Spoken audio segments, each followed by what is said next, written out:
internationale de tous les travailleurs. Oui, salariés du monde entier. Oui, salariés du monde entier, nos intérêts sont communs et partout, nous avons besoin de nous rassembler, de nous mobiliser pour nous faire entendre, pour gagner des avancées sociales à l'échelle internationale. Car les travailleurs subissent des attaques sur leurs droits dans toutes les régions du monde. La cupidité des entreprises qui coûtent la vie à des millions de travailleurs, comme au Bangladesh et au Pakistan, où les usines brûlent et s'écroulent sur les salariés par manque d'entretien des bâtiments. Les syndicalistes en Colombie ou au Guatemala et ailleurs paient le prix ultime pour leur engagement pour la justice sociale, tandis que les travailleurs turcs sont confrontés à la lourde main de la répression judiciaire pour simplement défendre leurs droits. Les travailleurs migrants sont exploités, maltraités et traités comme des esclaves, même dans certains pays les plus riches du monde, même en France.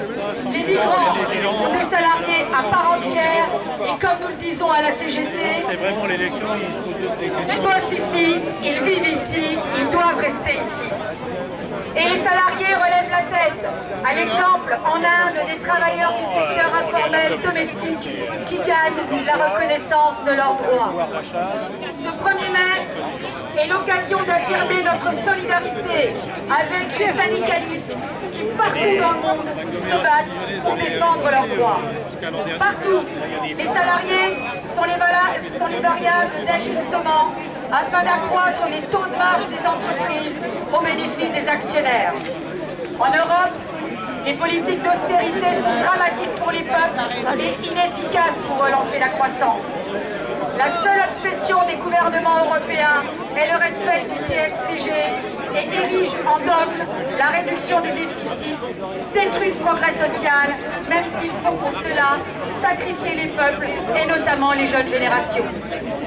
Les pays sous la tutelle de la Troïka voient leur peuple s'appauvrir et leur dette exploser, comme en Grèce, où la dette était de 129% du PIB en 2009 et atteint en 2012 156%.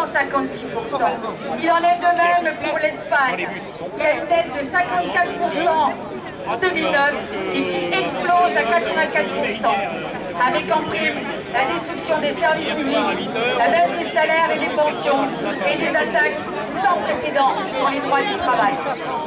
Les salariés sont mis en concurrence en Europe afin de diminuer le coût du travail.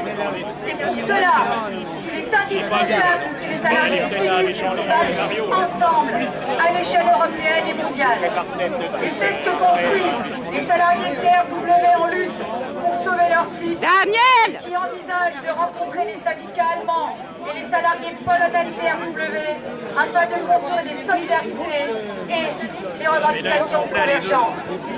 Construire des solidarités, des revendications et des luttes communes pour l'ensemble des salariés européens afin de redonner un espoir, des perspectives et démontrer que les avancées sociales sont possibles. C'est créer un salaire minimum en Europe, un socle de protection élargi. Ce sont des réponses à la mise en concurrence des travailleurs.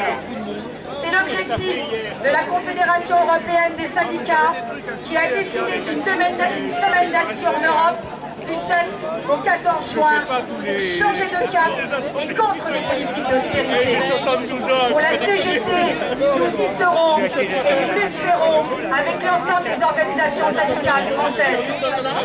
Changer de cap, c'est le sens de la lettre de Thierry Lepan à François Hollande, nous rappelant que les salariés ont massivement voté pour un véritable changement.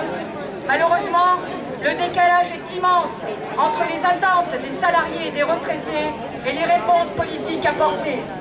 Pour les salariés, rien n'a changé dans leur vie au travail et dans leurs conditions sociales. C'est au centre du jeu. Valoriser le travail, c'est enfin reconnaître que c'est lui qui crée les richesses. C'est reconnaître les qualifications des salariés. C'est améliorer les conditions de travail. C'est augmenter les salaires. Changer de cap, c'est décider d'un État stratège qui qui n'abandonne pas aux actionnaires le choix de vie ou de mort de nos sites industriels, de notre sidérurgie, de notre filière automobile. Changer de cap, c'est développer les services publics, contraindre les banques à diriger l'argent vers l'investissement productif, créateur d'emplois.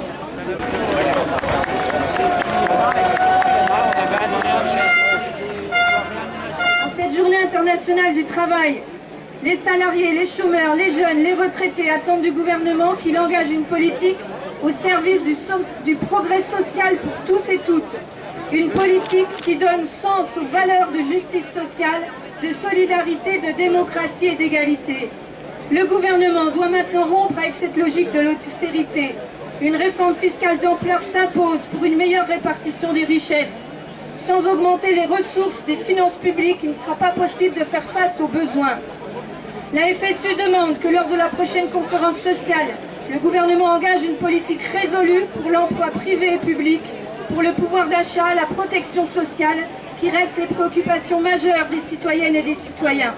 Il doit également y inscrire des mesures pour assurer l'action de la fonction publique. En ce 1er mai, symbole des luttes ouvrières, clamons haut et fort nos exigences. Il est temps de dire quel syndicalisme nous voulons. Le nôtre n'est pas compatible avec la résignation, ni avec l'acceptation d'une prétendue fatalité économique. Notre syndicalisme, il est porteur d'idéaux, de justice sociale, d'égalité.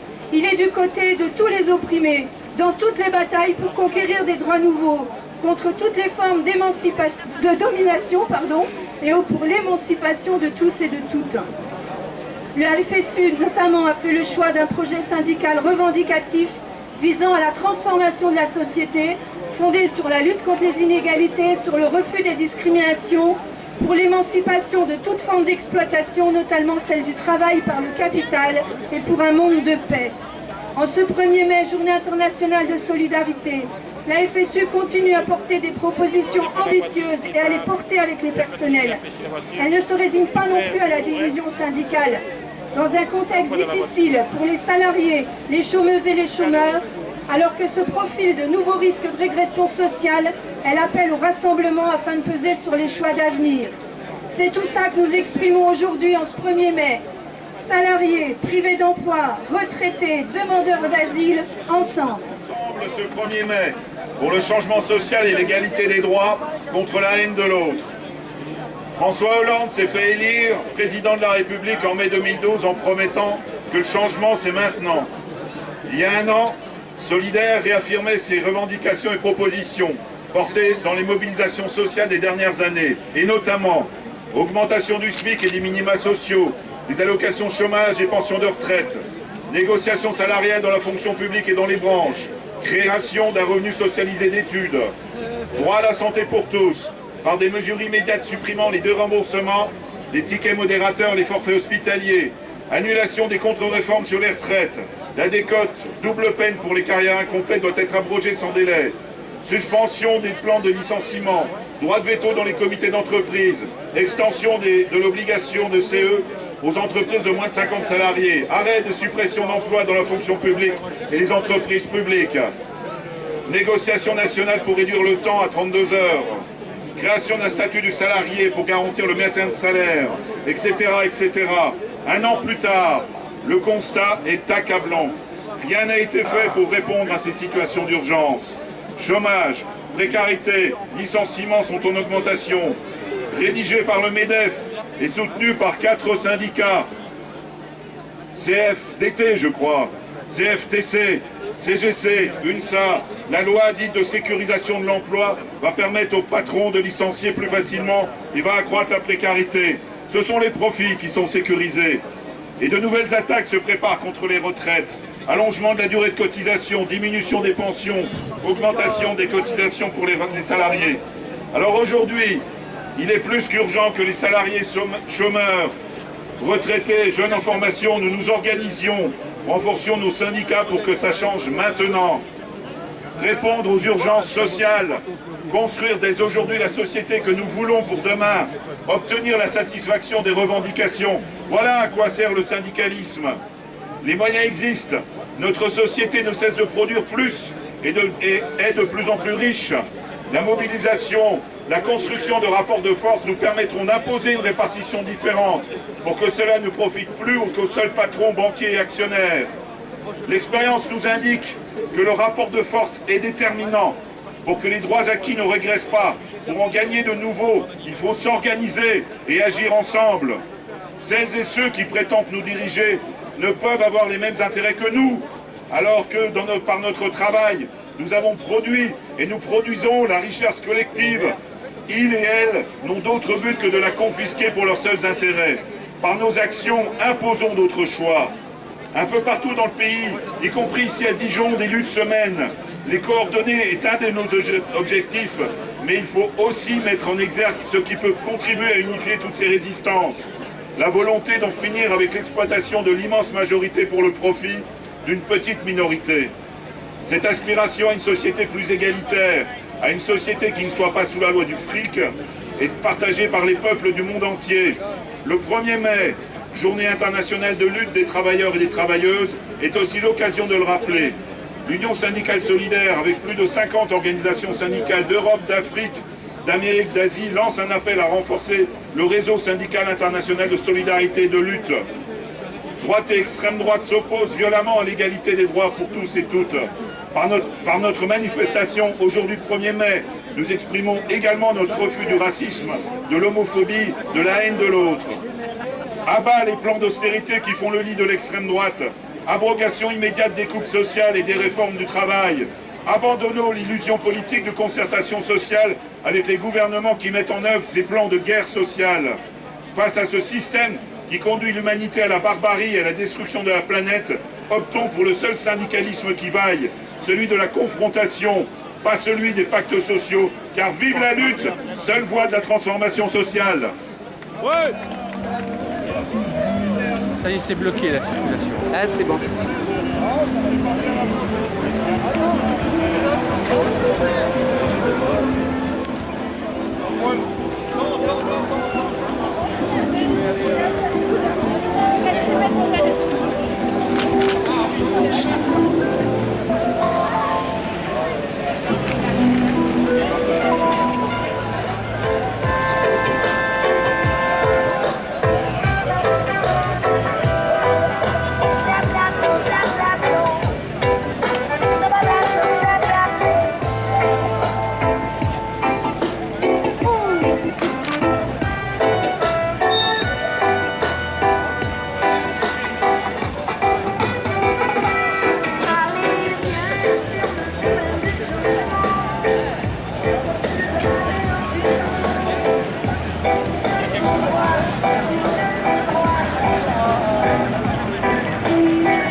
Salut. Ciao.